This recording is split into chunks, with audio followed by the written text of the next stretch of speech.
Selamat sore semuanya. Sore, Pak. Selamat sore, Pak. Oke, sudah join semua? Apa masih ada yang di luar?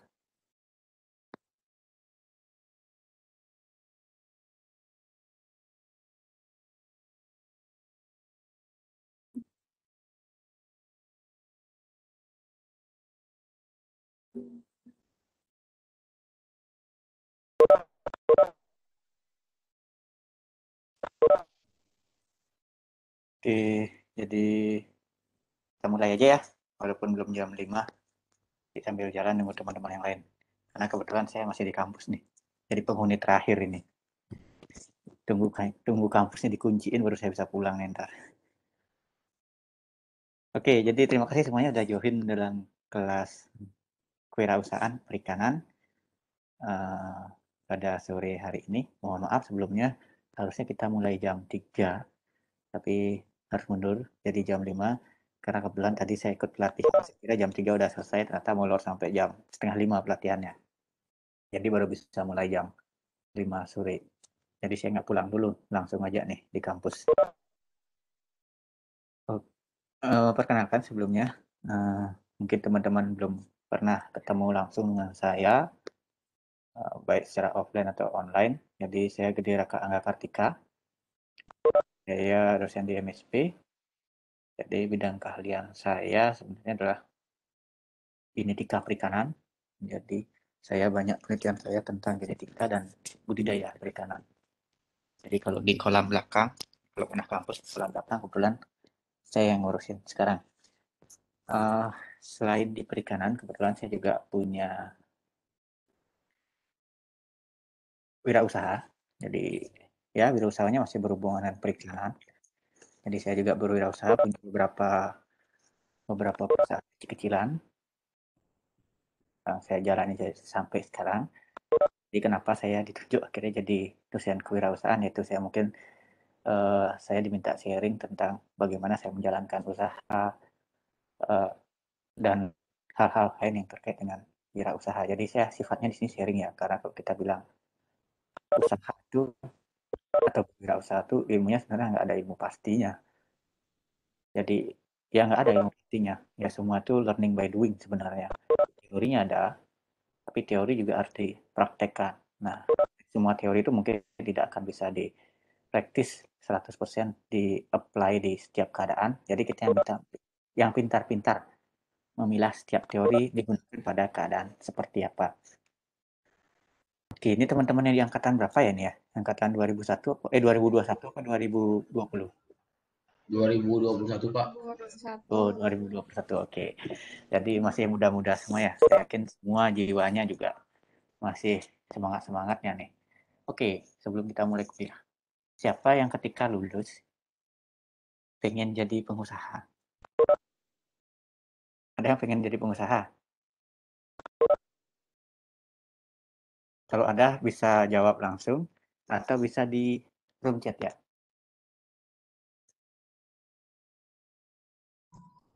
Ada, Pak. Oke, ada. Siapa? Tulis saja di sini. Siapa yang pengen jadi pengusaha? Saya, Pak. Hanif. Oke. Yang mana namanya Hanif nih? Saya, Pak. Ya, Hanif. Ini Hanif tapi kok M? Hanif ini namanya? Iya. Kok M Hanif ya? Oh ya. Hanif, Pak. Oke, M Hanif. Kenapa pengen jadi pengusaha? Ya, menurut saya kalau jadi pengusaha itu enak gitu, Pak. Waktu kita itu terserah kita, walaupun sekecil apa usaha kita, bosnya ya kita sendiri. mau kita kerja mau kita nggak kerja itu tergantung kita gitu Pak. Menurut saya sih Pak, gitu. Terus kalau misal usahanya besar juga Oke, profitnya oke, seperti itu Pak. oke. Suaranya putus-putus Hanif. Oke ya, jadi bagaimana kalau jadi pengusaha menurut Hanif? Ya, kalau kita jadi pengusaha ya bosnya kita. Ya mau kerja ya seenak-enaknya kita, mau kerja kerja, enggak ya enggak gitu ya. Kita yang bertanggung jawab penuh terhadap perusahaan kita. Oke, ada yang pengen jadi karyawan dulu? Nggak apa-apa, boleh. Kemudian, Agung, kenapa pengen jadi pengusaha?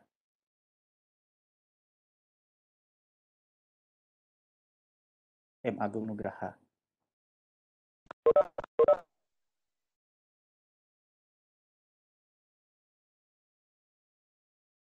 Silakan, Agung. Bisa on apa? Unmute, Agung.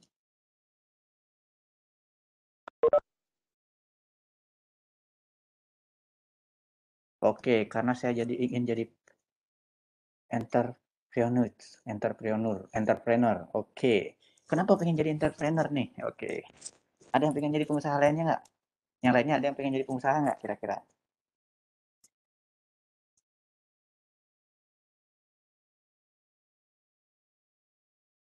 Oke, jadi pengusaha itu sebenarnya ada beberapa ini ya, ada beberapa tujuan ketika kita pengen jadi pengusaha ya, atau berwirausaha ya. Yang pertama, kaya. Nah, pasti tuh kalau jadi pengen usaha tuh kalau cara yang paling gampang cepat kaya itu ya jadi pengusaha. Kalau jadi pegawai mungkin bisa kaya tapi tidak akan secepat seperti pengusaha untuk jadi kaya. Apalagi jadi PNS. Jadi PNS itu susah banget kayanya. Atau lama banget bisa jadi kaya untuk bisa ketika jadi PNS. Nah, itu salah satu. Kemudian pengen jadi motivasi-motivasi itu ada banyak.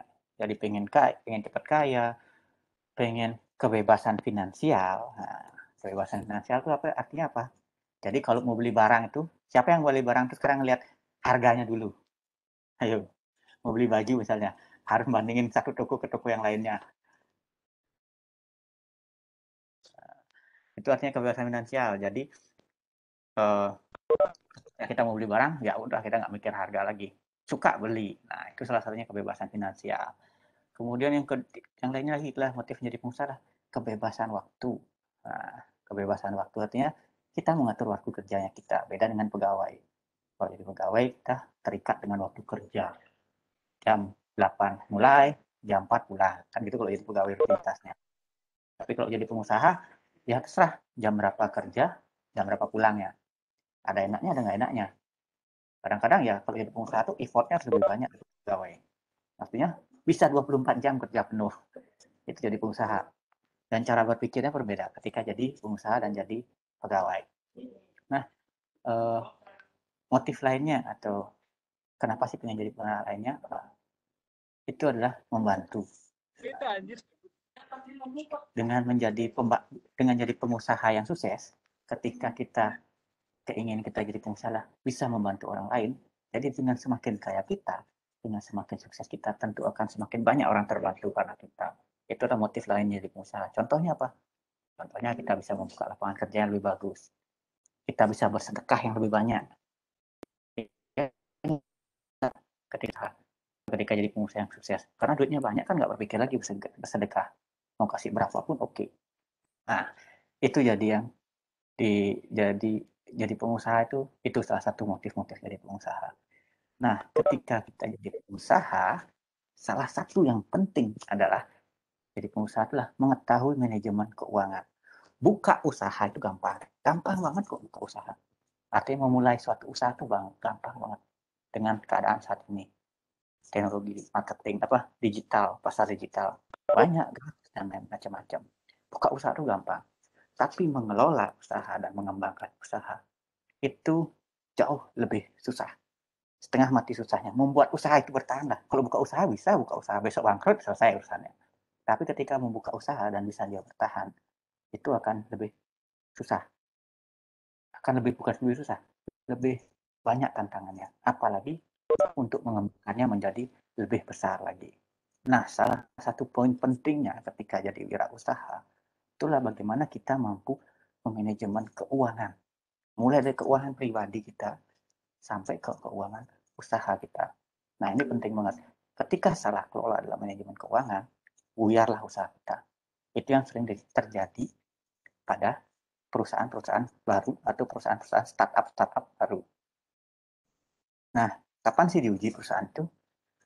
Diuji itulah ketika 2 tahun pertama.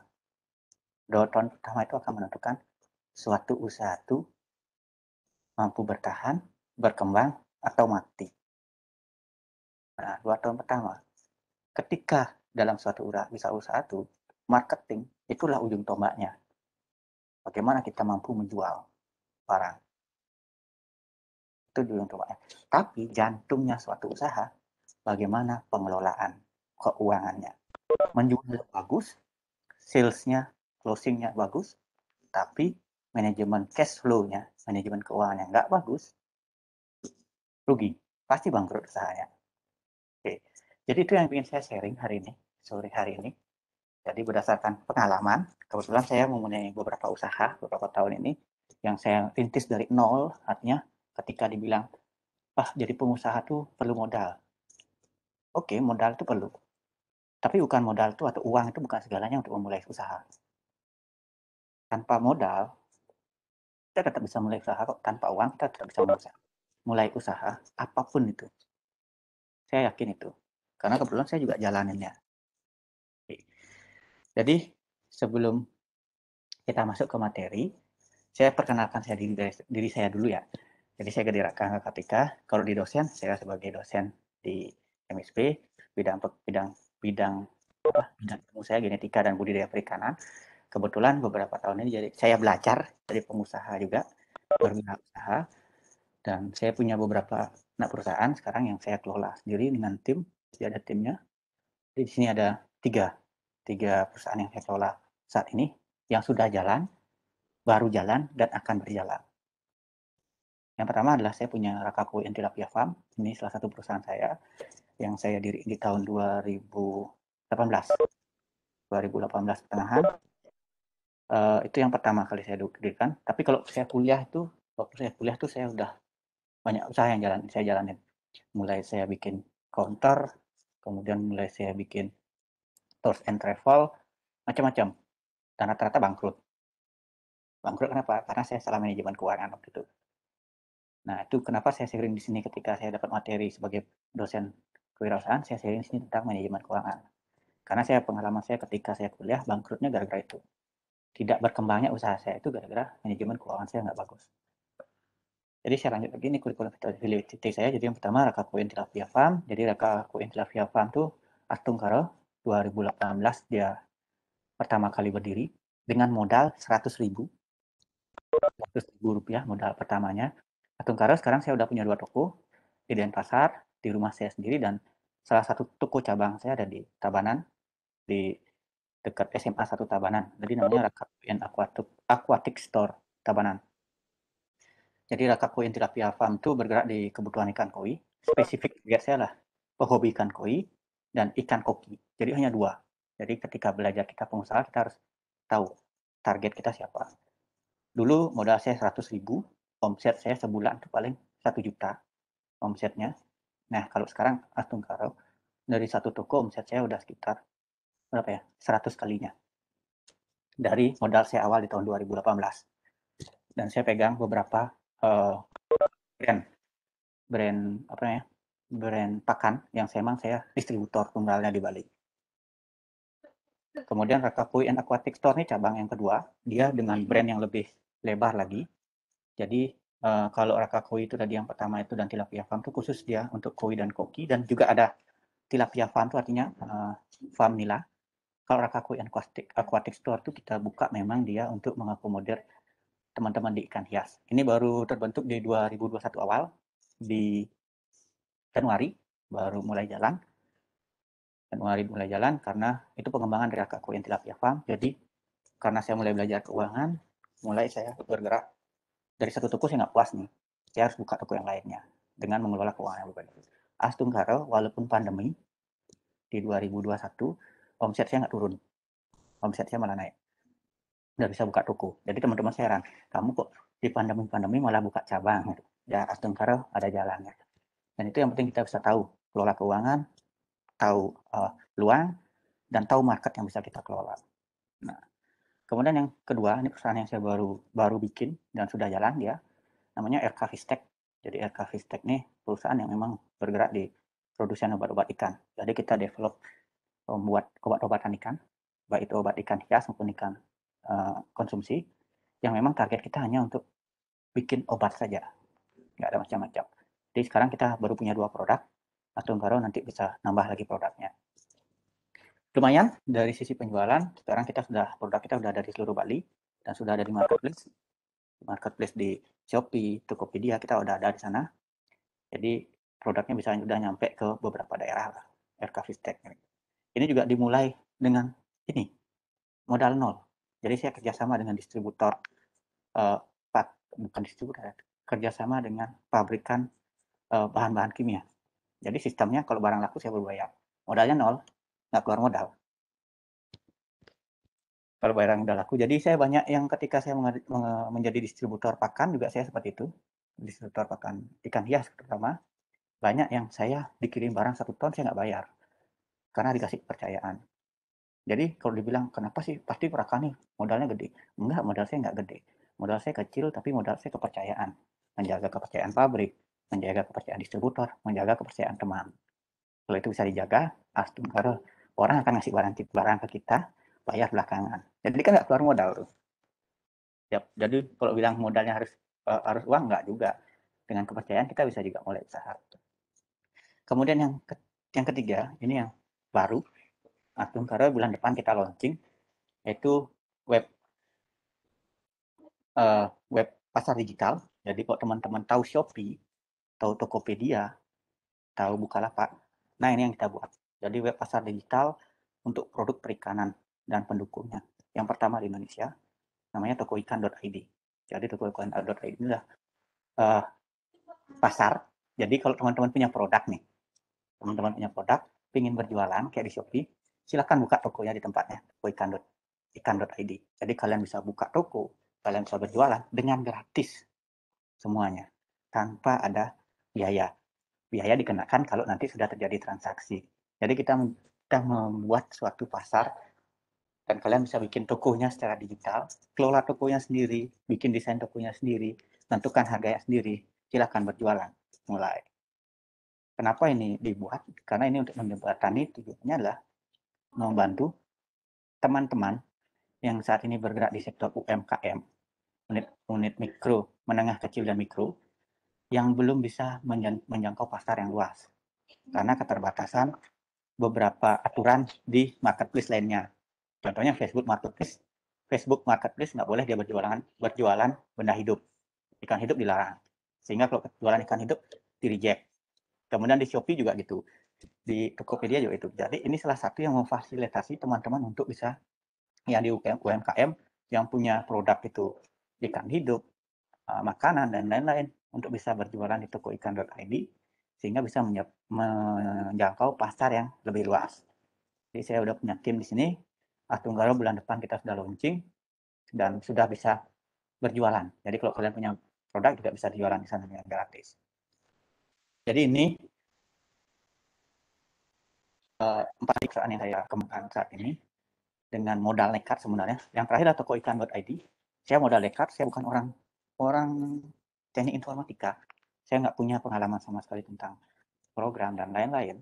Tapi kebetulan saya punya teman dan saya nggak punya modal. Ketika bikin tokoikan.id ini, modal minimalnya adalah 100 juta. Nggak punya uang saya segitu 100 juta untuk bikin develop web kayak ini. Gimana caranya? Cari peluang, cari dana hibah, cari lain-lainnya, cari teman. Jadi deh toko ikan. Kan tanpa modal lagi. Jadi toko ikan itu dibuat dengan kolaborasi teman-teman di Teknik Informatika.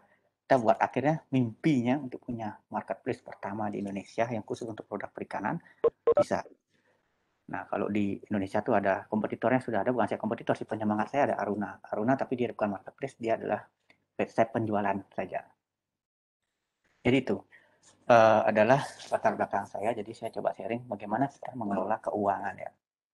Jadi ketika mengelola keuangan itu, usaha itu adalah jantungnya adalah keuangan. Pengelolaan yang baik akan membuat usaha berkembang. Pengelolaan yang buruk akan membuat usaha itu mundur. Walaupun punya potensi yang bagus, mundur bahkan cenderung akan menghilang. Tidak bisa mengembangkan dirinya. Hanya kelihatan angka-angka yang semu saja. Angka-angka yang semu yang nggak bisa digunakan apa-apa. Itu yang saya alami di ketika saya di perkuliahan menggunakan berwirausaha. Saya nggak angka pas semu, omset saya segini, omset saya segini. Tapi ketika dapat uang, wah ternyata saya salah kelola. Perusahaan saya nggak ada gini, nggak ada yang berkembang, malah hilang semua.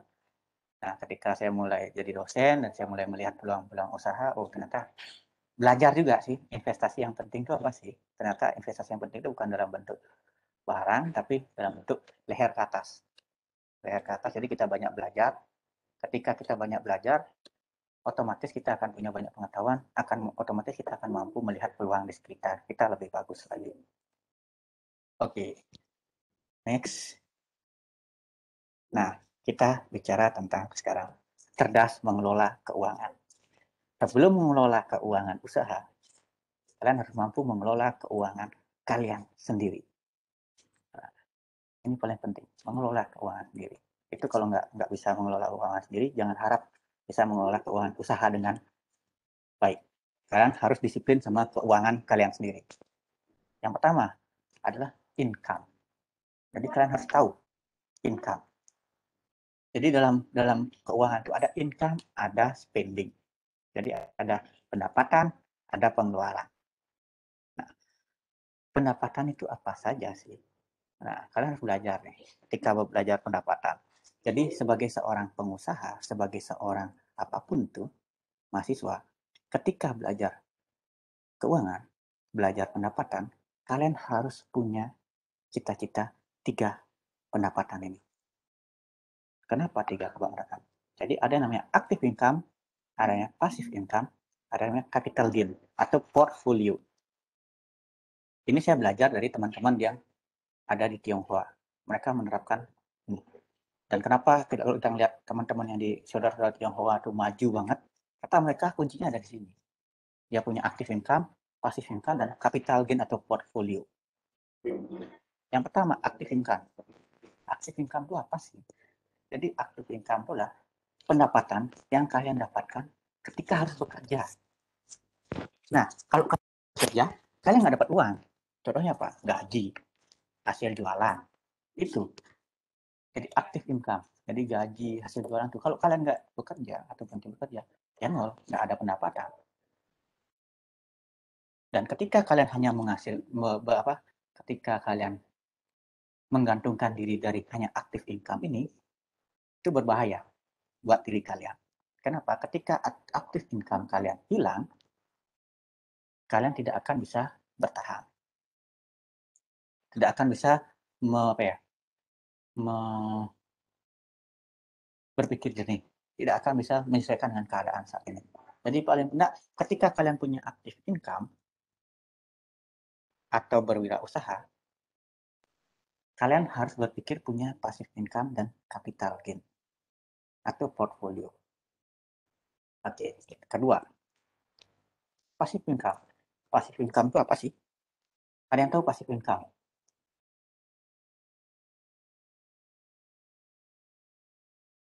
Aset, Pak, aset. Oke, passive income aset. Lainnya?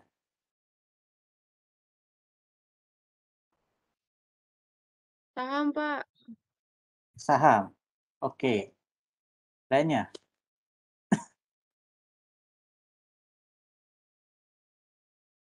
Oke, passive income tuh kata dasarnya pasif. Jadi ketika bicara active income, sorry, ketika active income, jadi kalian bekerja baru dapat uang, kalian berjualan baru dapat uang.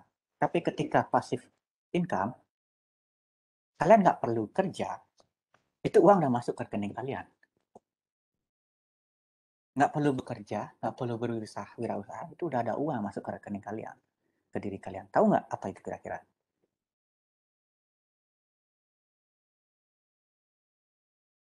Investasi, Pak.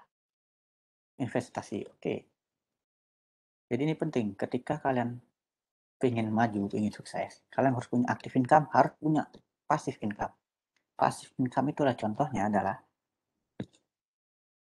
deposito, reksadana, royalti, hak kekayaan intelektual. Ya kan? Anggaplah royalti. Contohnya penyanyi. Dia nggak harus nyanyi atau pencipta lagu. Dia nggak harus nyanyi atau pencipta nyanyi. Tetapi ketika orang lain menyanyikan lagu dia akan dapat bayaran. Ya nggak? Duduk aja di rumah orang nyanyi, dia dapat duit kan? Itu namanya passive income. Kemudian kalian harus juga mulai berpikir, ketika punya uang bekal tuh, kalian juga harus berpikir bagaimana mendapatkan passive income. Contohnya kalau nanti mungkin deposito. Nah, itu penting. Deposito. Jadi tinggal taruh uang, simpan uang. Nanti kalian tiap bulan akan dapat pembagian uangnya. Reksadana juga seperti itu. Jadi itu yang disebut dengan passive income. Jadi kita diam aja, uangnya udah datang, masuk sendiri. Artinya uangnya beternak sendiri deh. Kemudian yang terakhir, capital gain atau portfolio. Tahu nggak itu apa?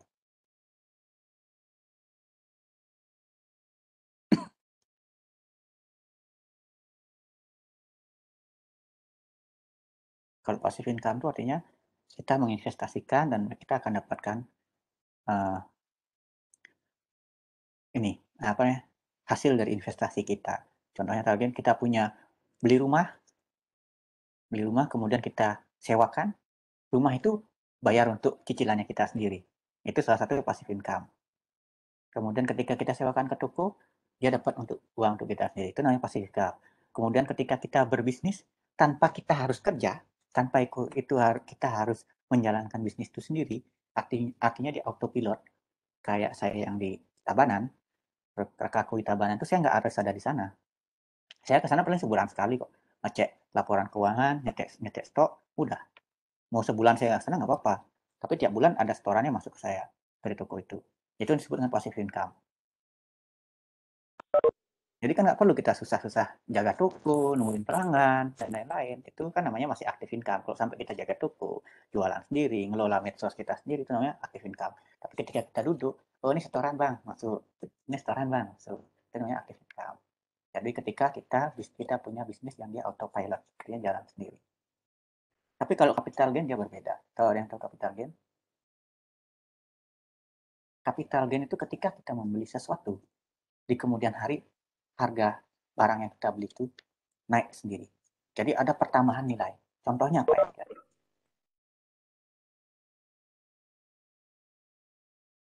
Bisnis Ada yang tahu? properti, Pak. Bisnis properti, oke. Benar sekali. Bisnis properti. Jadi properti tanah itu nggak pernah ada yang turun harganya. Cuma sekarang aja. Tetapi cenderung dia naik. Tanah. Kenapa? Karena tanah nggak bisa diproduksi. Tumbuhan manusianya semakin banyak, yang membutuhkan rumah semakin banyak, tanahnya semakin dikit. Akibatnya apa? Tanah pasti akan naik harganya terus. Termasuk juga inflasi. Inflasi nggak akan berperan ke tanah. Yang kedua, emas. Emas itu nggak pernah turun harganya. Kalau kalian lihat trennya, emas itu setiap tahun kenaikannya 5-20% per tahun. Saya cerita sedikit. Ketika saya kuliah, waktu itu semester 6, saya dapat uang saku dan berbisnis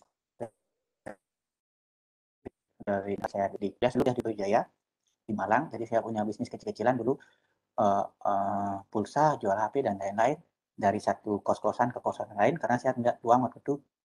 Kalau di Jawa di Malang itu kos-kosan tuh harus spesifikasi cewek sendiri, cowok. Kalau cewek tuh jam 9 malam udah tutup, nggak boleh kemana-mana. Dan nggak bisa, kalau ketika udah nggak bisa kemana-mana, otomatis ketika jam 10 malam dia kehabisan pulsa. Zaman dulu tuh kan nggak bisa beli pulsa pakai internet banking, pakai phone banking, mobile banking nggak bisa. Jadi otomatis dia akan bingung. Nah, waktu itu saya nggak petang itu, ya saya semua kos-kosan cewek dekat kampus, saya sikatin semua, saya kasih brosur tuh waktu itu. Akhirnya banyak langganan saya cewek yang jualan, yang beli pulsa ke saya. Nah, ketika itu saya dapat untung. Nah, ketika dapat untung itu, pertama adalah saya harus jadikan dia sesuatu yang tidak terkena inflasi. Jadi waktu itu saya kena emas. Ketika saya semester 6, Astungkara waktu itu saya udah punya 15 gram emas loh. Emas murni. Bukan emas cincin. Saya nggak beli cincin. Saya beli emas murni yang batangan. Saya ternak emas waktu itu. Caranya gimana waktu itu? Cara waktu itu, saya cuma punya uang, berapa ya waktu itu, uang saku tabungan saya 1 juta. 1 juta saya beliin emas semua di pasar. Saya dapat waktu itu harga emas itu masih 100.000, 150 ribuan. Hampir 200. Saya dapat 5 gram. 5 gram, saya gadein langsung.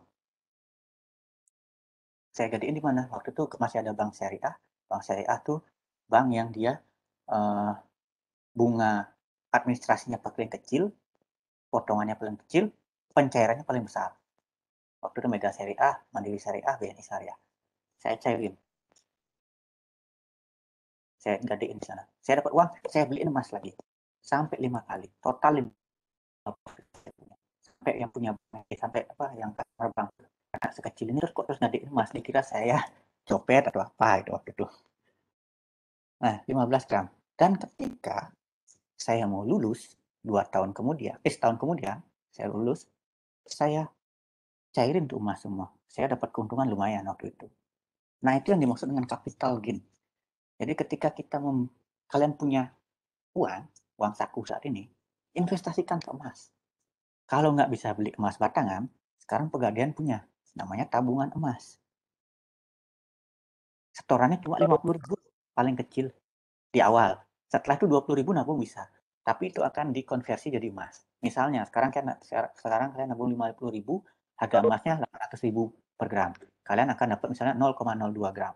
Tapi ketika 2 tahun kemudian harga emasnya itu jadi 2 juta misalnya, kalian tuh 0,02 gram tuh dikali 2 juta. Bisa jadi duit yang 50.000 itu udah jadi 200.000. Jadi nabungnya jangan nabung di tabungan biasa. Tabungan biasa itu nggak ada profitnya. Habis kena administrasi doang. Jadi nabungnya tabungan emas di Pegadaian. Lebih aman. Emasnya juga nggak bakal hilang. Beda sama saya dulu. Atau cicil emas. Kalau kalian bisa yakin cicil emas. Ada sistem cicilan emas. Jadi kalian harus punya capital gain atau portfolio. Portfolio lainnya misalnya adalah saham. Ini saham ya. Saham. Tapi jangan cari saham yang gorengan. Saham gorengan itu apa? Saham yang cepat banget naik turunnya. Dari yang saham-saham dia yang blue chip. Blue chip itu artinya saham yang memang dia trennya naik terus dan fundamentalnya kuat. Dan saya tidak sarankan kalian berinvestasi dalam bentuk kripto. Bitcoin. Ya. Tahu Bitcoin nggak? Ada yang tahu Bitcoin? Uang digital, Pak. Ada yang tahu Bitcoin?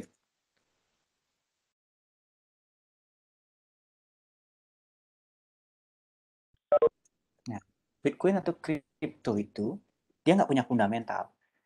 Saya tidak berinvestasi di sana. Kalau di saham saya berinvestasi, di reksadana saya investasi, deposito saya investasi, tanah saya investasi, emas saya investasi. Tapi kripto nggak. Kenapa? Karena fundamentalnya nggak kuat. Artinya itu mining. Nah, mining suatu saat itu bisa, anggaplah kemarin kasus Elon Musk, punyanya Tesla tuh. Ketika si Elon Musk tuh dia bersabda, pembelian Tesla akan bisa menggunakan Bitcoin. Harga Bitcoin akan naik drastis. Tapi ternyata ketika dia bersabda, si Elon Musk bersabda, ternyata penambangan Bitcoin itu menimbulkan kerusakan karena menggunakan listrik yang terlalu banyak dan akhirnya batu bara terlalu banyak. Jadi tidak bisa lagi menggunakan Bitcoin untuk pembelian Tesla. Langsung jeblok dia. Nah, itu fundamentalnya nggak kuat dia. Jadi kalau ingin investasi, silakan investasi di saham, tapi yang blue chip. Kalau ingin trading, silakan trading menggunakan Bitcoin. Tapi ingat, semua itu punya risiko. Mau di forex, mau di saham, itu punya risiko. Jadi tidak ada bisnis yang tidak ada risiko.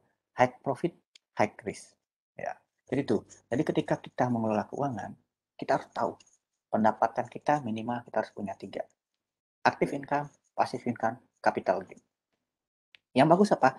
Passive income kita harus lebih besar dibandingkan dengan active income kita.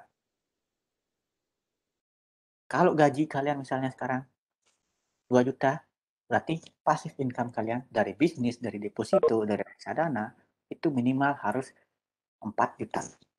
Jadi ketika kalian kehilangan active income, kalian masih bisa tenang, masih bisa shopping, masih bisa jalan-jalan, karena ada passive income yang masuk terus-terusan. Ya, oke. Setelah kita tahu pendapatan, kita harus juga cerdas untuk bisa mengetahui pengeluaran. Nah, ini pengeluaran ini banyak jenisnya. Pengeluaran atau spending itu ada 4. Spending itu yang disebut dengan spending produktif, yaitu adalah pengeluaran yang kita memang bayar untuk menaikkan active income ataupun passive income kita. Contohnya apa? Contohnya ketika kita mengeluarkan uang untuk investasi di bisnis kita, beli mesin, beli apapun yang mendukung bisnis kita menjadi grow up. Jadi ini yang saya terapkan di usaha saya di Rakakoi. Jadi total dari 100% keuntungan bersih keuangan 100% keuntungan bersih dari setiap bulannya di usaha Rakakoi saya, 70% saya ambil untuk pengeluaran produktif. Saya hanya saat ini mengandalkan active income ya untuk kebutuhan sehari-hari. Tapi untuk gaya hidup saya pakai passive income. Nah, itu tadi. Jadi kita harus cara keuangan. Jadi pengeluaran produktif yaitu pengeluaran semua tagihan menaikkan aktif dan pasif income. Kemudian ada pengeluaran konsumtif. Ini yang sering banget terjadi di teman-teman di rumah kalian. Ada 3 pengeluaran konsumtif itu. Itu pengeluaran yang langsung hilang. Nah, ini bahaya. Contohnya apa? Contohnya makan, beli bensin, itu langsung hilang. Jadi kalian harus, nanti setelah ini kita akan harus tahu bagaimana sih merasiokan kebutuhan kita. Langsung hilang. Kemudian passive spending. Ini adalah pengeluaran yang ketika kita tidur kita harus bayar. Ketika kita diam itu harus bayar. Contohnya apa? Tagihan listrik, tagihan cicilan, tagihan internet, dan lain-lain. Mau nggak mau kita harus bayar. Kalau konsumsi kan ketika yang sama ketika makan, tapi ini kita harus bayar. Kemudian yang ketiga, invisible spending. Ini yang sering banget terjadi pada teman-teman umur segini, yang menyebabkan teman-teman gagal mengelola keuangan kalian. Apa yang disebut invisible spending? Yaitu ketika kalian memberi barang yang sifat-sifatnya konsumtif, tapi harganya turun drastis ketika dijual kembali. Contoh apa? Contoh beli motor cash. Mobil, motor. Ya, beli motor cash. Ketika beli motor cash tidak salah, tapi ketika kalian sekarang beli motor harga 20 juta, misalnya beli apa? Beli Vespa. Vespa berapa harganya? Atau NMAX. NMAX 30 juta. Ketika kalian jual lagi, berapa harga NMAX-nya? 3 tahun kemudian. 18 juta. Karena udah hilang. Dalam 3 tahun itu berapa juta? 12 juta hilang. Nah, itu yang disebut dengan invisible spending. Barang-barang konsumtif. Contohnya lagi, sepatu. Nah, sepatu kayak gitu.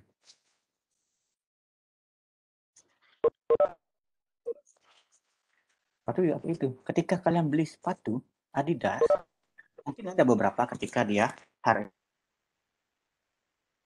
bisa naik dalam kategori collection atau yang dikoleksi. Tapi ketika yang barang-barang sifatnya konsumtif itu cenderung harganya akan turun. Dan ketika kalian itu beli, berarti kalian sudah buang uang di sana. Buang uang selama beberapa tahun yang tidak akan kalian dapatkan kembali. Nah, itu yang harus dikecilkan. Kenapa? Karena kita harus belajar dari hukum fisika. Hukum fisika itu apa?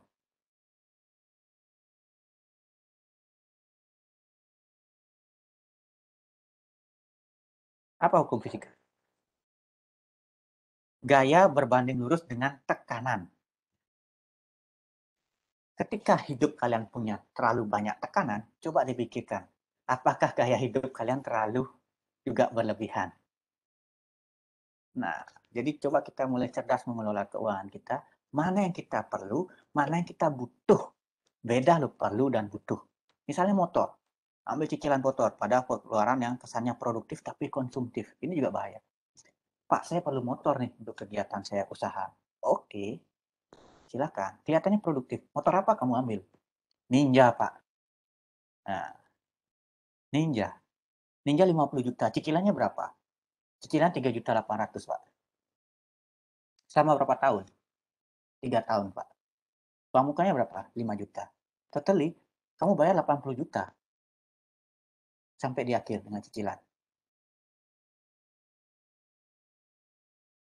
Uang yang ketika dijual, berapa laku setelah cicilannya habis? Laku cuma 30 juta. Uang yang kamu buang berapa? 50 juta loh, bayangkan. 50 juta beliin emas. Berapa tuh naik asetnya? Padahal kalau untuk produktif, kan nggak perlu Ninja. Kalau ingin punya kendaraan. Honda Grand, Honda Supra kan sama-sama kendaraan. Iya nggak? Sama-sama kendaraan. Honda Grand, 3 juta dapat. Tapi kan cepat rusak, Pak. Rusak-rusakan. Rusak-rusakannya Honda Supra nggak akan ngabisin uang sampai 1 juta per bulan kok. Paling 150.000, 200.000. Sudah berapa penghematan yang kalian lakukan dalam pengelolaan keuangan kalian? Yang kalian bisa, uang itu kalian buat untuk investasi. Lebih cerdas mengelola keuangan. Sehingga kalian punya uang yang cukup baiklah untuk di masa tua. Jadi kita investasi ini, kalian mau di masa muda senang-senang, di masa tua tersiksa, atau di masa muda kita lebih sederhana, tapi di masa tua kita lebih enak. Nah, itu tadi. Jadi cobalah ketika kita berkelola keuangan, kita memilah ketika kita spending yang mana dia sebenarnya produktif. Produktif artinya kita nggak boleh ngurangin itu. Ketika kita mengeluarkan itu, ternyata itu merupakan sesuatu hal yang bisa menaikkan nilai income pasif ataupun aktif kita di hari tua atau di saat ini. Tetapi yang mana dia pengeluaran dia konsumtif, langsung hilang, atau bahkan hanya kelihatan gaya-gayaan. Enak mana sih sebenarnya? Kelihatan kaya atau benar-benar kaya? Kelihatan kaya, kelihatannya doang kaya. Tapi kalau mau bayar sesuatu bingung, duitnya dari mana, ininya dari mana. Kan itu gaya hidup namanya. Lebih daripada kalau kalian lihat tuh bosnya Jarum dan lain-lain, semua penampilannya sederhana banget. Nah, itu saya belajar teman-teman di Tionghoa. Jadi saya banyak belajar dari teman-teman di Tionghoa bagaimana mereka mengelola keuangannya. Oke, jadi coba kita pilih sekarang. Kalian punya uang aktif income kalian, bagaimana sih cara kita mengelolanya sebelum kita mengelola keuangan usaha.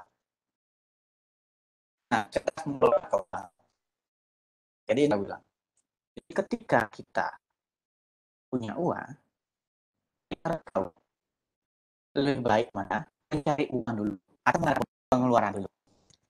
Menurut kalian, menganggarkan keuangan atau merencanakan keuangan dulu, atau mencari uangnya dulu baru direncanakan?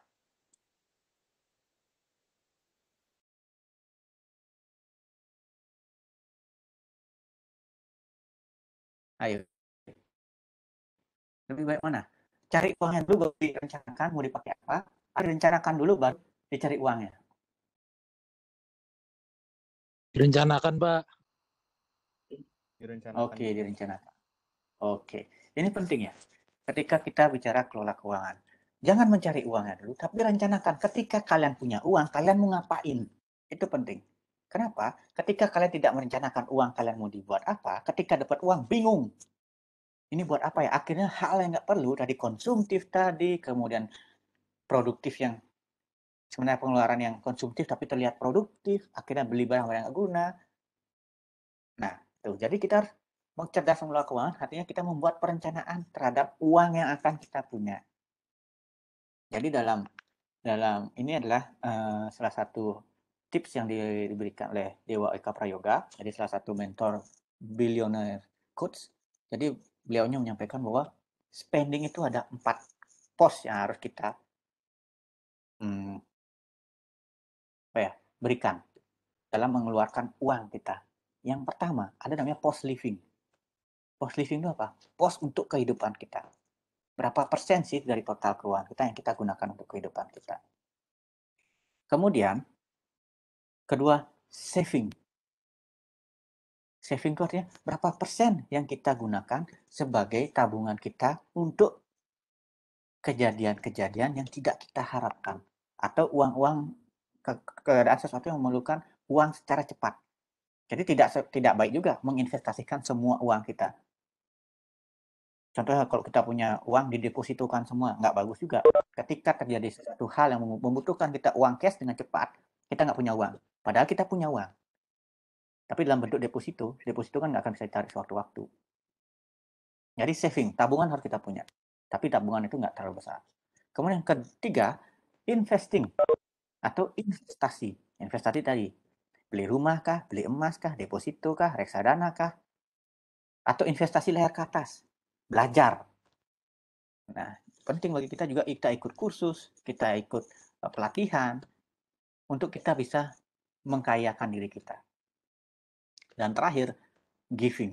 Giving itu artinya apa? Jangan lupa, dalam setiap pendapatan yang kita miliki, kita dapatkan, baik dari usaha, dari gaji, ada hak orang lain di dalam rezeki kita tersebut.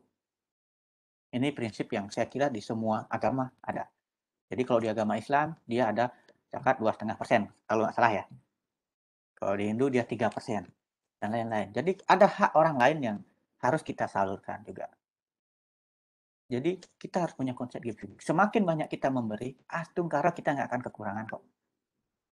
Pasti akan ada rezeki yang datang kita lain. Karena Tuhan yakin, oh ternyata dia ketika berusaha semakin banyak dia dapatkan. Dia tidak hanya untuk dirinya sendiri yang dia dapatkan, tapi dia juga bagikan kepada orang lain yang membutuhkan hal tersebut. Sehingga pasti Tuhan akan kasih kita rezeki yang lebih. Ini konsep yang saya sangat pegang sampai sekarang di semua usaha saya. Jadi setiap usaha saya harus punya anak asuh berapa. Jadi saya punya beberapa anak asuh yang memang saya biayai pendidikannya melalui usaha saya. Jadi bagaimana kita mengkomposisikannya? Nah, komposisikannya ini penting. Living, saving, investing, dan giving. Living, kalau saya pribadi, living itu adalah minimal 40%, bukan minimal, maksimal 40% dari total pendapatan saya. Jadi kalau gaji saya dapat 4 juta ya, saya hanya boleh membelanjakan untuk hidup saya sebesar 400.000. 400.000 saya belanjakan. Dan saya harus petakan itu apa aja.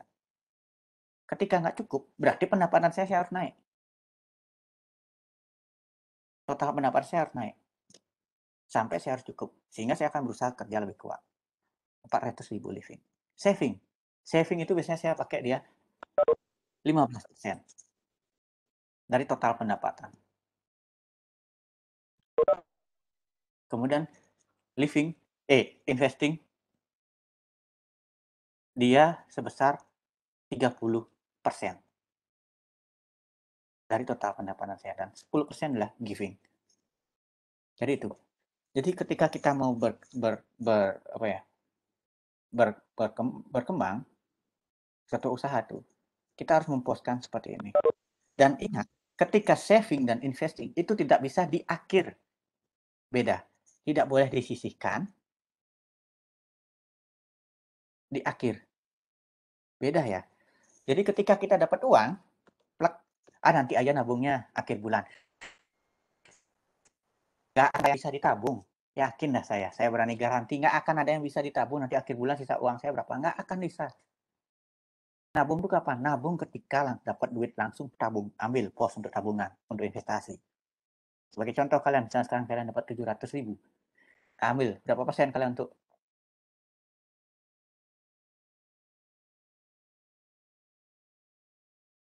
halo? Oke. Berapa persen kalian untuk saving? 20%. Langsung ambil 700.000, 20%-nya itu 140.000. 140.000, ya udah tabung dalam bentuk tabungan emas ataupun apapun lainnya. Jangan nunggu di akhir bulan. Yakin nggak akan pernah nabung, nggak akan bisa nabung. Nggak akan ada yang bisa ditabung. Pasti habis duitnya. Nah, ini cerdas kita mengelola keuangan. Sama juga investing. Ketika kita udah berjanji sama diri kita sendiri, oke, saya harus investasi 25% dari total pendapatan saya. Ya udah di awal bulan ketika dapat duit langsung ambil 25% dalam bentuk investasi. Dan giving juga seperti itu. Ketika dapat uang, oke, langsung ya. Sehingga sisanya itu yang akan kita pergunakan sebagai biaya hidup kita. Dibedakan biaya hidup dengan gaya hidup. Sekecil apapun pasti akan mencukupi biaya hidup. Tapi sebesar apapun tidak akan mencukupi gaya hidup. Ya. Jadi seperti itu ya. Jadi tolong coba kelola keuangan kalian dari sekarang. Mumpung kalian masih muda nih, dapat uang saku atau dapat dari usaha, kelola uang kalian dengan bijaksana, sehingga uang kalian tuh bisa berternak. Ketika kalian lulus nanti, kalian akan malu untuk misalnya uang lain atau untuk memulai usaha, kalian bingung nyari modal.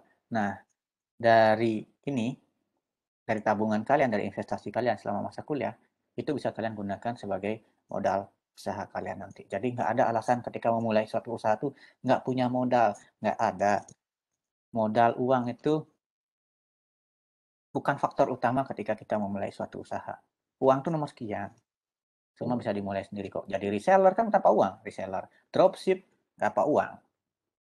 Gampang tuh. Oke.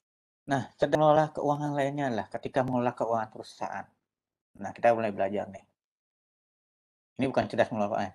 Kesalahan sebenarnya, topiknya salah. Saya belum edit. Kesalahan dalam mengelola keuangan.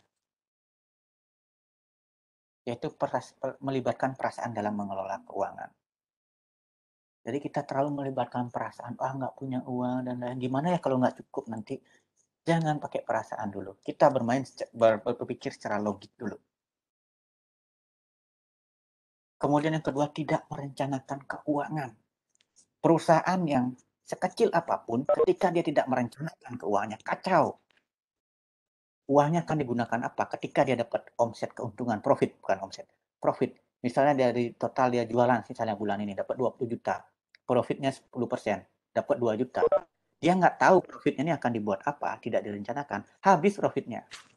Pasti akan habis dan digunakan untuk kepentingan gaya hidupnya aja. Tapi ketika kita sudah berjanji sama diri sendiri, ketika saya dapat profit, saya rencanakan keuangan saya seperti dia di awal tadi, berapa untuk living, berapa untuk saving, berapa untuk investing, dan berapa untuk giving, tinggal hasilnya akan lebih baik. Kemudian yang kedua, kesalahannya dalam mengelola keuangan adalah ketika kita punya usaha, ini yang saya pengalaman pribadi, tidak memisahkan keuangan pribadi dengan keuangan perusahaan. Semua dicampur aduk. Jadi ketika dapat uang nih, berhasil jualan nih, misalnya jualan. Nah ketika dapat uang, langsung nih beliin makan dulu, beliin barang ini dulu. Nah kita harus belajar disiplin sama diri sendiri. Yang mana uang pribadi kita, yang mana uang perusahaan kita. Jadi ketika kita sudah punya hak uang pribadi kita nggak boleh ngutak-ngatik lagi uang perusahaan kita. Kalau ingin berkembang. Ini banyak banget kejadian teman-teman saya yang mulai berwirausaha ketika masa pandemi. Kok saya nggak kelihatan ya untung saya ya? Pasti pertanyaan kita. Gimana sih caranya saya tahu untung saya? Ketika dia dapat jualan banyak, diambil semua uangnya, dipakai makan. Nanti besok ketika dia mau mulai jualan lagi atau mau develop keuangannya, dia harus injek modal lagi. Harusnya misalnya harus pinjam uang dari bank lagi. Dan ketika dapat usaha lagi lupa buat uang pinjaman. Dipakai lagi. Nanti lagi harus injek. Akhirnya usahanya nggak berkembang. Harus diinjek terus. Harus disuntik modal terus. Nah, itu yang kesalahannya. Tidak memisahkan keuangan. Tadi yang diakibatkan tidak punya pembukuan. Nah, ketika tidak punya pembukuan, pasti nggak bisa memisahkan yang mana uang pribadi, yang mana uang perusahaan. Jadi, sekecil apapun usaha kalian harus punya pembukuan. Berapa uang masuk, berapa uang keluar. Sehingga ketahuan setiap bulan. Oh, HPP saya segini, harga produk saya segini, cost saya segini. Selain harga dasar produk, cost saya untuk marketing sekian, untuk promosi sekian, untuk produksi sekian, pendapatan saya sekian. Nah, kelihatan dah untungnya berapa. Ini penting punya catatan pembukuan. Kenapa? Ketika kalian akan mengajukan KUR misalnya, kredit usaha rakyat, pasti akan diminta catatan pembukuan kalian kayak gimana. Laporan laba rugi kalian kayak gimana. Harus bisa nyusun laporan laba rugi. Sehingga kelihatan per bulan saya dapat untung omset kalian berapa, kemudian expand kalian berapa, expand ada pengeluaran kalian berapa, kemudian profit kalian berapa. Grossnya berapa, kemudian net profitnya berapa, gross profit, net profitnya berapa. Ini yang saya terapkan di cabang saya Tabanan. Jadi walaupun saya nggak ada di sana, tapi anak buah saya Tabanan nggak bisa macam-macam. Karena kita tetap pakai pemantauan laporan keuangan dan inventory yang ketat setiap bulannya. Jadi itu yang kita harus pikirkan, nggak bisa kita mengerjakan bisnis kita sendirian semua, kita harus limpahkan juga, delegasikan beberapa kegiatan ke mereka, tapi tetap dalam pengawasan. Bukan tidak percaya ya, tetapi harus tetap dapat memantau. Jadi ketika kita punya usaha, kita tidak boleh 100% percaya sama orang, siapapun itu. Kita harus tetap waspada. Karena ketika berwirausaha, artinya siap untuk ditipu. Siap ditipu, siap untung. Kemudian yang terakhir adalah tidak mengevaluasi keuangan.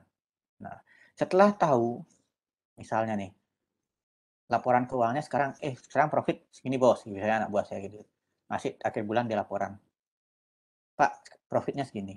Oke, naik profitnya apa turun? Oke, turun. Kemudian stok barang masih berapa? Oke, cek. Kemudian stok utangnya berapa? Artinya yang utang berapa? Piutangnya berapa? Udah tahu tuh. Jadi kita tahu.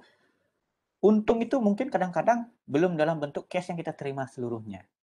Masih ada yang dalam bentuk utang. Nah, itu yang harus kita waspadai. Itu yang akan ngacaukan biasanya laporan keuangan kita. Jadi ketika dalam masih bentuk utang harus dipisahkan di dalam laporan pembukuan. Jadi cash saya biasanya tanya sama pegawai saya, cash saya berapa, utangnya berapa, di bank berapa, coba tunjukin rekeningnya. Jadi ada pemantauan seperti itu. Jadi kita tahu, jangan sampai kita dikibulin sama anak buah yang akibatkan usahanya menjadi drop. Dari laporan keuangan kita bisa evaluasi. Oh, bulan ini naik Pak, trennya penjualannya. Apa yang kira-kira naik?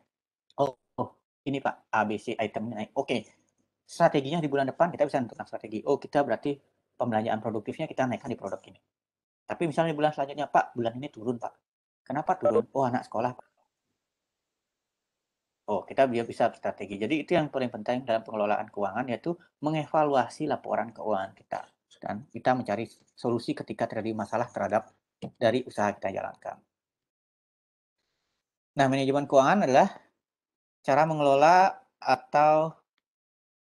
sumber-sumber dana dan mengalokasikan dana tersebut secara efektif dan efisien dalam suatu kegiatan usaha atau bisnis. Jadi bagaimana kita bisa efektif dan efisien. Saya yakin sekarang gampang banget kok. Nggak perlu jadi orang ekonomi untuk bisa buat laporan laba rugi, tinggal beli software aja. Saya bukan orang ekonomi, saya beli software. Saya nggak bisa ngitung neraca keuangan dan lain-lain, tapi saya beli software. Software yang saya bisa pantau di semua tempat. Jadi walaupun saya nggak di toko Denpasar, toko Tabanan, saya bisa lihat dari HP saya. Oh, sekarang ada penjualan sekian. Kemudian akhir bulan tinggal klik keluar laporan keuangannya. Tinggal kita cocokkan dengan stok dan laporan keuangan yang manual. Jadi semudah itu.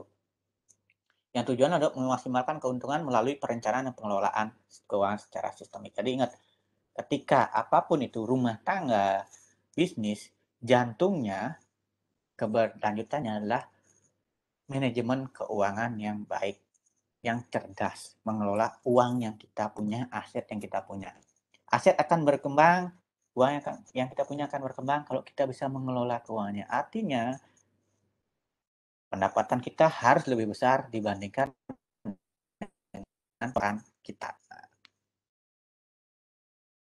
Ini akan saya jelaskan minggu depan bagaimana finansial manajemen. Jadi bagaimana kita menentukan kelayakan suatu usaha. Nah, ini penting buat teman-teman yang akan mengajukan PKMK. Jadi bagaimana usaha kalian dilihat layak dari proposal kalian sebenarnya. Jadi ada dua hal yang bisa disimpulkan ketika menilai dua usaha, yaitu business investment decision. Jadi bagaimana kita mengeluarkan keputusan berdasarkan dari penilaian investasi bisnisnya, kemudian financing decision. Jadi dari mana sisi finansial, keputusan finansialnya. Ini bisa dilakukan dengan cara ini.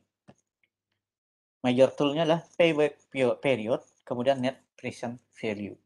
Jadi payback period itu artinya berapa lama sih investasi yang kita tanamkan dalam usaha kita itu akan balik modal. Semakin cepat balik modal, artinya usaha itu semakin menguntungkan dan layak. Nah, itu yang paling penting ketika dalam PKMK nanti. Ketika kalian bisa presentasi, akan ditanya, berapa lama nih balik modal? Ketika saya ngasih uang 10 juta, berapa lama balik modal 10 jutanya? Kalau 3 tahun, wah kelamaan 10 juta 3 tahun. Kalau bilang 2 bulan, langsung didanai. Menang tuh. Kemudian net present value menunjukkan kelayakan usahanya. Ada nanti perhitungannya. Ketika dia lebih dari 0, artinya dia layak. Artinya ketika dia mengeluarkan 1, dia akan dapat 2. Ketika mengeluarkan 2, dia dapat 4. Artinya ketika investasi 1 juta, kemungkinan dia bisa dapat 2. Kalau payback period, net present value-nya 1 misalnya. Tapi ketika net present value-nya 0, artinya nggak dapat apa-apa. Rugi enggak. Untung juga enggak usahanya. Ya jalan aja. Nah, ini biasanya yang terjadi pada awal-awal kita buka bisnis. Jadi ketika nggak untung, nggak rugi, ya bersyukur. Sama ketika saya baru buka bisnis yang pertama kali tahun 2018, ada satu orang belanja aja, senangnya setengah mati saya waktu itu. Tapi karena waktu itu saya belum tahu bagaimana cara marketing yang tepat untuk mendatangkan konsumen. Setelah tahu ya, akhirnya kita bisa mendatangkan konsumen dan bisa maintenance konsumen dengan baik. Ini minggu depan yang saya akan ceritakan lagi lebih banyak. Oke, masih ada waktu nih sampai jam 6. Silakan kalau ada ingin sesi diskusi, ingin bertanya, saya persilakan bertanya secara langsung ataupun bertanya secara tidak langsung dengan fasilitas chat, room chatnya. Silakan melalui personal chat atau room chat. Silakan ya. Izin bertanya, Pak. Iya, silakan. Gimana ya, Pak? Kayak semisal saya gitu, buat pengen nyoba berwirausaha, tapi belum ada keberanian gitu, Pak, untuk di awal-awal. Itu tuh gimana ya, Pak, buat ngeyakinin diri kita sendiri gitu, buat memulai usaha. Atau kayak buat memulai investasi, kayak misalnya di reksadana, kayak di bibit gitu, itu gimana ya, Pak? Oke, kita satu dulu ya, untuk misalnya berwirausaha. Nah, ini yang paling pertanyaan krusial. Break the wall. Membobol tembok yang kita buat sendiri. Kenapa? Ketika akan mulai berwirausaha, pasti ada ketakutan. Ketakutan yang pertama, jalan nggak ya? Ada yang beli nggak ya? Gimana kalau bangkrut, duitnya hilang? Nah, itu penting. Takut itu wajar. Semua manusia itu pasti punya rasa takut. Tapi bagaimana kita meminimalisir takut itu dengan riset yang tepat terhadap kegiatan usaha yang kita akan bikin. Berani itu nggak cukup. Berani tanpa riset ketika berwirausaha sama juga bisa bunuh diri. Yang paling bagus itu apa? Berani dan riset ketika akan mulai berwirausaha. Contohnya, misalnya, kalian pengen bikin ini misalnya burger. Oke, langsung aja bikin Pak sekarang. Nah, pertanyaan selanjutnya ketika pengen wirausaha burger, siapa yang mau beli produk kalian? Kan itu, siapa aja bisa beli produk saya. Nggak bisa kita berwirausaha kayak gitu. Kita harus tahu pasar yang mana kita sasar. Itu akan menentukan strategi marketing branding kita nanti. Contohnya, Pak, saya pengen jualan burger di sekitar kampus Udayana. Gimana, Pak? Nah, udah jelas nih. Target marketnya siapa? Target marketnya yaitu teman-teman mahasiswa. Karena di sekitar Udayana banyak mahasiswa. Itu riset pertama. Kemudian kita harus tahu, ketika kita target market kita mahasiswa, kita nggak mungkin jual burger dengan harga 30.000, 40.000. Nggak akan ada yang beli. Seenak apapun burger kalian nggak akan ada yang beli. Karena apa? Karena mahasiswa, apalagi yang perantauan, saya juga perantau dulu. Pola pikirnya apa? Rasa nomor 2, yang penting kuantitasnya banyak. Kan pasti itu kan. Yang penting perut kenyang. Kalau bisa murah, enak, banyak. Nah, itu pasti laku keras ketika kita di target marketnya mahasiswa. Beda lagi ketika target marketnya bapak-bapak, ibu-ibu, nggak berlaku lagi kayak gitu. Nah, kita harus riset dulu. Jadi namanya bisnis itu harus riset. Riset dulu bagaimana, siapa produk kita ini, siapa yang akan beli ya kira-kira. Atau ditujukan kepada siapa sih. Ketika kita sudah tahu, oh pasarnya ini mahasiswa. Jadi kita harus riset, Pak, mahasiswa tuh sukanya yang seperti apa? Oh, sukanya murah nih. Murah besar. Oke. Bisa kita buat murah besar, kita cari bahan yang lebih murah sedikit tapi masih aman. Jangan kita mahasiswa dikasih premium quality, misalnya dagingnya daging wagyu, terus kemudian rotinya roti roti yang mahal, nggak ada yang beli tuh. Nah, kita sesuaikan juga dengan kantong mahasiswa. Oh, kira-kira mereka kuatnya di angka berapa nih? Di angka 6.000 per biji. Oke, kita kasih 6.000. Tapi sesuai dengan targetnya kita. Jadi seperti itu. Kemudian untuk investasi. Nah, investasi ini juga ada tekniknya. Tekniknya tergantung dari umur. Kalau semakin tua umur kita, lebih baik cari investasi yang cukup aman. Kenapa? Karena ketika misalnya saya umur sekarang sudah 5, sekarang saya masih 35, saya masih tergolong agresif. Walaupun saya sudah punya tanggungan. Ketika kalian sudah punya tanggungan, anak, istri, kalian tidak akan bisa seagresif ketika kalian muda. Contohnya, ketika investasi di kripto sekarang misalnya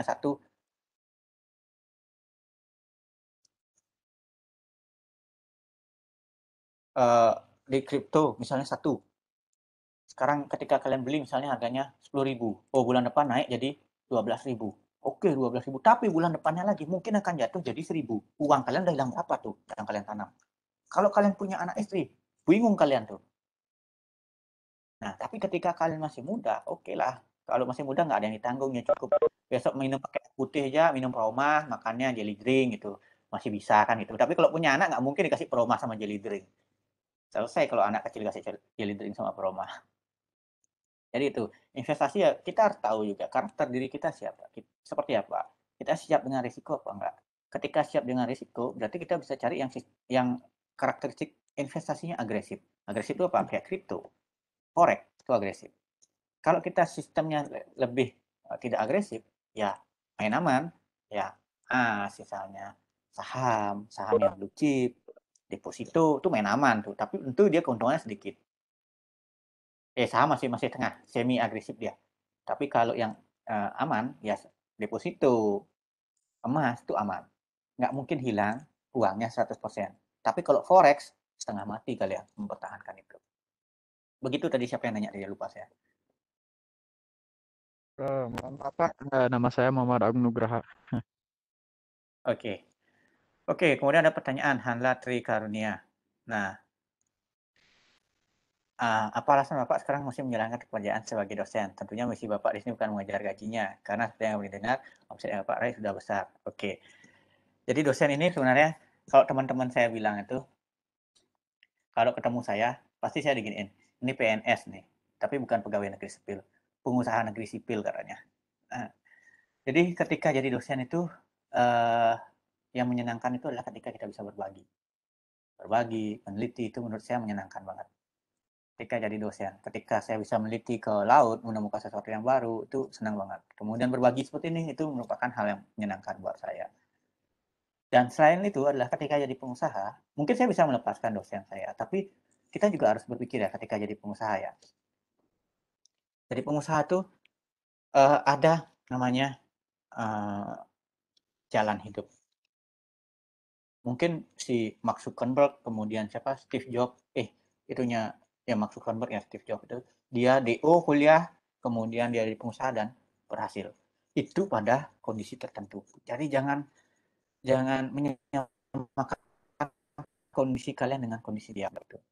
Kalau saya tipikal saya adalah ketika saya agresif, ketika saya punya posisi aman. Artinya apa? Ini saya belajar dari pemilik BPR Lestari. Tahu BPR Lestari yang ada di Bali kan? Pak Alex Chandra. Alex Chandra juga itu. Ketika dia beli bank yang bakal jadi cikal bakal BPR Lestari, dia juga punya pekerjaan tetap. Artinya apa? Ketika usaha yang dia sudah investkan, begitu banyak duitnya di sana, itu bangkrut, anak istrinya nggak keleleran, nggak bisa makan. Itu yang saya juga terapkan pada diri saya. Jadi saya pada posisi ini saya sudah punya anak istri yang tentu saya harus hidupi dia terus-menerus. Jadi pesan saya kepada teman-teman ketika memulai suatu usaha dan bergantung pada usaha, don't put your eggs in one basket. Jangan taruh semua telur kamu di dalam satu keranjang. Ketika keranjang itu jatuh, pecah, selesailah urusanmu. Taruh telurmu pada keranjang yang berbeda. Ketika satu jatuh, kamu masih punya cadangan telur yang lainnya kamu untuk makan. Oke, kayak gitu ya. Tadi siapa ya? Adalah Pak. Baik Pak, terima kasih banyak atas jawaban yang sangat luar biasa. Oke. Kemudian ada pertanyaan lagi. Yang ini, yang Nurma. Usaha sekolah Bapak yang tadi jalankan banyak kegagalan. Oke, kegagalan. Ya, kalau zaman saya SMA saya kuliah kegagalan, saya nggak bisa maintenance uang. Namanya anak muda. Saya terlambat belajar bagaimana cerdas mengelola keuangan. Saya belajar ini dari beberapa mentor-mentor bisnis. Ternyata gini tahu mengelola keuangan. Jadi terlambat banget bagaimana tahu namanya active income, passive income, kemudian capital gain, kemudian juga bagaimana spending. Nah, itu terlambat banget. Kemudian yang kedua, ketika saya selesai kuliah dan saya jalan beberapa usaha saya sebelumnya, saya banyak tertipu. Nah, itu setiap usaha saya ketipu. Ketipunya nggak main-main duitnya. Nah, itu yang menyebabkan saya banyak kegagalan. Tapi dari sana saya pembelajaran. Ketika ketipu ya udah, saya anggap waktu itu saya bayar SPP kuliah. Jangan disesali. Kalau disesali terus uang juga nggak akan balik kan. Ketika dulu saya pernah kejadian kirim barang dari Jawa itu, waktu saya baru mulai belajar rakapui, itu saya kirim barang 500 kilo, nggak nyampe barangnya, hilang duitnya. Ya udah, ya makanya don't put your egg in one basket. Itu penting banget. Jadi ketika kalian pingin berangkat, ketika pingin agresif banget, pikirkan juga ketika ini gagal, apa efeknya? Usaha kamu bangkrut atau masih bisa put back, balik lagi, melompat lebih jauh. Jadi itu. Jadi belajar keuangan yang benar, bikin laporan keuangan yang benar, kemudian kalau ketipu ya sudah ikhlaskan. Walaupun susah, belajar ikhlas itu memang susah ya. Belajar ikhlas, belajar sabar itu susah banget. Ujiannya kapan aja dan di mana aja. Kita nggak tahu kapan. Jadi saya yakin ketika dia nipu, suatu saat kalau orang Bali bilang tuh sari-sari rezeki yang dinipu saya itu pasti akan datang saya. Usahakan saya akan lebih banyak lagi. Ya udah ikhlaskan, anggap aja sedekah. Gitu. Jadi kalau bisa kalian tanya ke semua pengusaha, nggak mungkin yang nggak ada yang nggak pernah ketipu. Mau usaha kecil, usaha besar, yang miliaran pasti pernah ketipu semuanya. Kalau MLM, nah MLM itu bagus kok. Sepanjang kita tahu bagaimana prosedurnya. Dan kita sudah paham bahwa ketika MLM itu ya sudah pasti akan ada pohonnya. Jadi kalau dibilang pembodohan sih enggak. Tapi saya memang tidak pernah ke judi MLM. Karena saya tidak suka dengan metodenya itu. Jadi saya lebih suka jika lihat uangnya langsung real gitu tuh. Kalau dijanjikan ini mungkin bisa terjadi ya. Kembali lagi ke pilihan berbisnis sebenarnya. Yang mana passion kalian?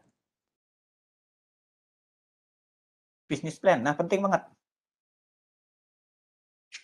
Bisnis plan. Nah, bisnis plan. Kita dengan bisnis plan, usaha yang dengan plan aja bisa gagal. Apalagi dengan usaha yang tanpa plan. Nah, itu penting. Jadi kenapa kita bisnis plan? Kita untuk memperkecil faktor risiko kegagalan, bukan untuk menghindari kegagalan, tapi memperkecil faktor risiko kegagalan. Dengan bisnis plan, kita akan tahu apa faktor risiko usaha kita, faktor keuntungan, kelemahan dan lain-lain. Dari situ kita belajar bagaimana develop usaha kita menjadi lebih baik. Ya. Jadi penting banget bisnis plan itu. Bisnis plan, kemudian merencanakan semuanya, market dan lain-lain sebelum kalian turun supaya nggak uang kalian tuh nyut, bablas semua. Taruh uang 5 juta habis semua gara-gara kayak gini lah, kayak jadi cowboy. Nembak ngawur, dadar. Pelurunya nggak ada kena, habis. Nggak dapat burung. Kayak itu, kayak cowboy mabuk jadinya. Nah, itu yang dihindari tapi jadi sniper lah. Sniper kan artinya udah tahu kan, targetnya siapa, jam berapa dia keluar, di mana. Sekali tembak, dapat langsung. Itu, bro. Kemudian pertanyaan, Bapak lebih membeli emas batangan daripada emas cincin, apakah berpengaruh terhadap jual beli emas tersebut? Berpengaruh. Nah, ini yang kita pelajari. Bedanya ketika beli emas untuk gaya-gayaan dengan untuk investasi.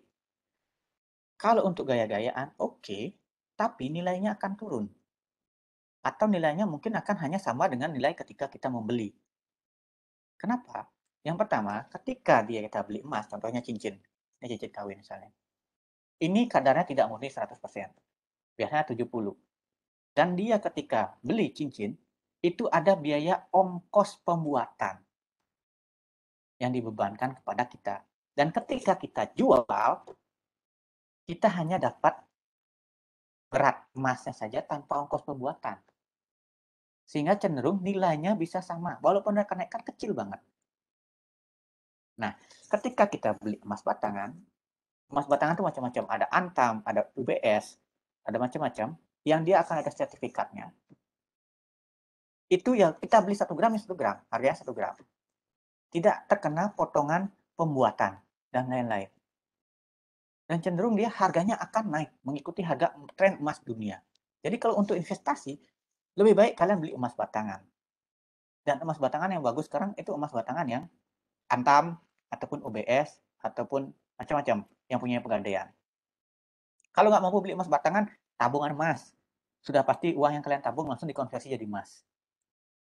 Dan ketika punya misalnya tabungannya dari uang itu 10 gram, sekarang nilainya 10 juta, 5 tahun lalu bisa nilainya berapa ya? 2 juta. Saya waktu ini terakhir saya beli dulu itu emas itu yang 5 gram itu harganya masih 2 juta. Tahun 2015. Sekarang yang 5 gram tuh harganya sudah 7 juta. Enggak 7 juta, 6 juta. Lumayan kan? Jadi untuk misalnya bekal kita anak kuliah ataupun apapun itu ya emas. Untuk beli motor dengan harga emas yang 2 juta di tahun 10 tahun ke depan kita bisa beli motor dengan harga emas hanya 2 juta. Begitu. Jadi saran saya lebih baik kalau untuk investasi beli yang dalam bentuk batangan atau dalam bentuk tabungan emas. Tidak akan terpengaruh terhadap apalagi kalau misalnya emas yang berbentuk perhiasan itu harus ada suratnya. Kalau nggak ada suratnya nggak akan diterima oleh yang beli biasanya kan gitu karena dianggap emas curian. Nah, itu lagi mempengaruhi harga lagi. Ya, kayak gitu ya. Ada lagi pertanyaan silakan.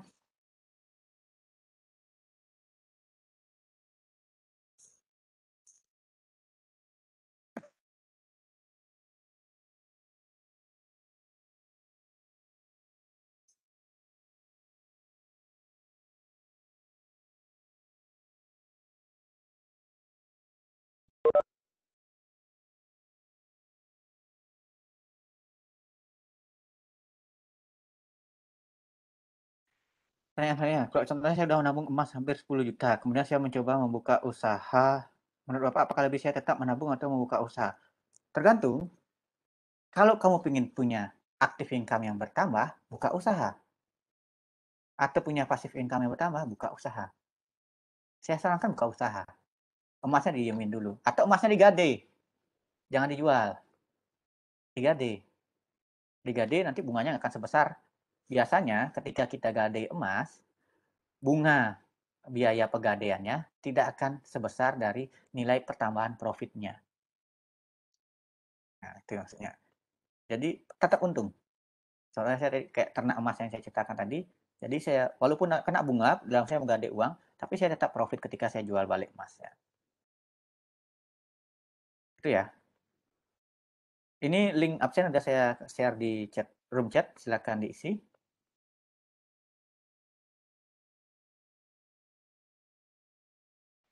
Oke, ada pertanyaan lainnya?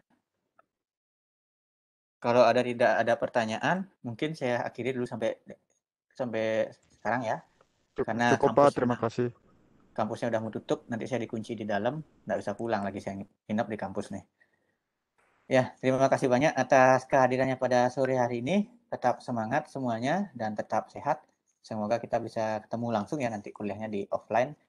Dan sampai ketemu lagi minggu depan. Salam sehat Izin selalu. bertanya, Terima Pak. kasih. Oh ya, silakan. Ya, Ada yang ini bertanya? di link absensinya Bapak bikin NIM, padahal harus diisi email. Itu yang benar email atau NIM-nya, Pak? Oh, gitu ya? Ya udah isiin email aja dulu di sana. Oh, baik, Pak. Terima Yang kasih. penting namanya nama lengkap ya. Baik, Pak. Oke. Ya, terima kasih semuanya. Sampai jumpa lagi minggu depan.